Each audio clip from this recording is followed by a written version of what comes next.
வீட்டில் இருக்கிற 4 பொருளை வச்சு இந்த சம்மருக்கு ஏற்ற மாதிரி சூப்பரான ஒரு குல்ஃபி ரெசிபி தான் பார்க்க போகிறேன். வீட்டிலே செஞ்சு சாப்பிடும்போது இது ரொம்ப ஹெல்த்தியானதும் கூட. இப்போ தான் எங்களோட சேனலுக்கு நீங்கள் ஃபஸ்ட் டைம்னா ப்ளீஸ் சப்ஸ்கிரைப் பண்ணுங்கள். வாங்க எப்படி செய்யலான்னு பார்க்கலாம். நல்லா அடி கனமான பாத்திரமாக எடுத்துக்கோங்க. அப்போ தான் பால் வந்து அடியில் அடி பிடிக்காமல் இருக்கும். அதனால் அடி கனமான பாத்திரமாக 1 லிட்டர் பால் எடுத்துக்கோங்க. 1 லிட்டர் பால் வந்து பாதி அளவுக்கு சுண்டி வரணும். அது 1/2 லிட்டர் ஆகணும், அந்த அளவுக்கு சுண்டி வரணும். இதுமாதிரி மேலே உள்ள ஆடையெல்லாம் அப்படியே எடுத்து விட்டுட்டே இருங்க. இதை அப்படியே சிம்மில் வச்சுட்டு இது அப்படியே இருக்கட்டும். இதுக்கு ஒரு பவுடர் ரெடி பண்ணிடலாம். ஒரு மிக்ஸி ஜாரில் 20 பாதாம் சேர்த்துக்கோங்க. பிஸ்தா இருந்தால் கூட நீங்கள் சேர்த்துக்கலாம். 10 ஏலக்காய் தோல் உரிச்சிட்டு உள்ளே உள்ளது மட்டும் சேர்த்துங்க. 1 டேபிள் ஸ்பூன் கார்ன்ஃப்ளவர் சேர்த்து நல்லா இதை பவுடரை அரைச்சிக்கிங்க. தண்ணியில் எதுவும் சேர்த்துறாதீங்க. இந்த அரைச்ச பவுடரை இந்த பால் பாதி அளவுக்கு வந்த பிறகு இதில் சேர்த்துக்குங்க. தேவையான அளவு ஜீனி சேர்த்துக்குங்க. நீங்கள் நாட்டு சக்கரை கூட சேர்த்துக்கலாம்.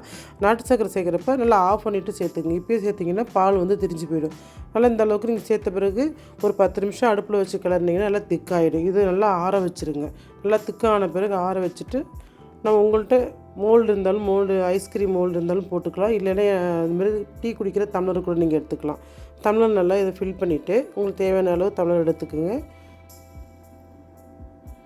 மேலே ஒரு ஃபாயில் பேப்பர் வச்சுட்டு ஒரு கத்தி வச்சு கட் பண்ணிவிட்டு ஐஸ்கிரீம் ஸ்டிக் வச்சுருங்க. ஃப்ரிட்ஜில் ஒரு 8 மணி நேரம் வச்சு எடுத்துருங்க. அப்போ தான் நல்லா வந்து கெட்டியாகும். வச்சுட்டு இதுமாரி ஒரு பவுலில் தண்ணியில் வச்சு நல்லா அப்படி டிப் பண்ணி எடுத்திங்கன்னா நல்லா ஈஸியாக எடுக்கிறதுக்கு ஈஸியாக வரும். அப்படி இல்லைன்னா நீங்கள் ஒரு 5 நிமிஷம் வெளில வச்சுட்டு எடுத்துக்கலாம்.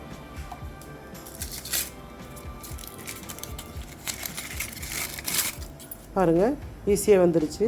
சூப்பரான குல்ஃபி ஐஸ் ரெடி. இந்த வீடியோ உங்களுக்கு பிடிச்சிருந்துச்சுன்னா ஃப்ரெண்ட்ஸ் அண்ட் ஃபேமிலிக்கு ஷேர் பண்ணிவிட்டு அப்படியே என்னோடய சேனலுக்கு சப்ஸ்கிரைப் பண்ணிவிடுங்க. தேங்க்ஸ் ஃபார் வாட்சிங்.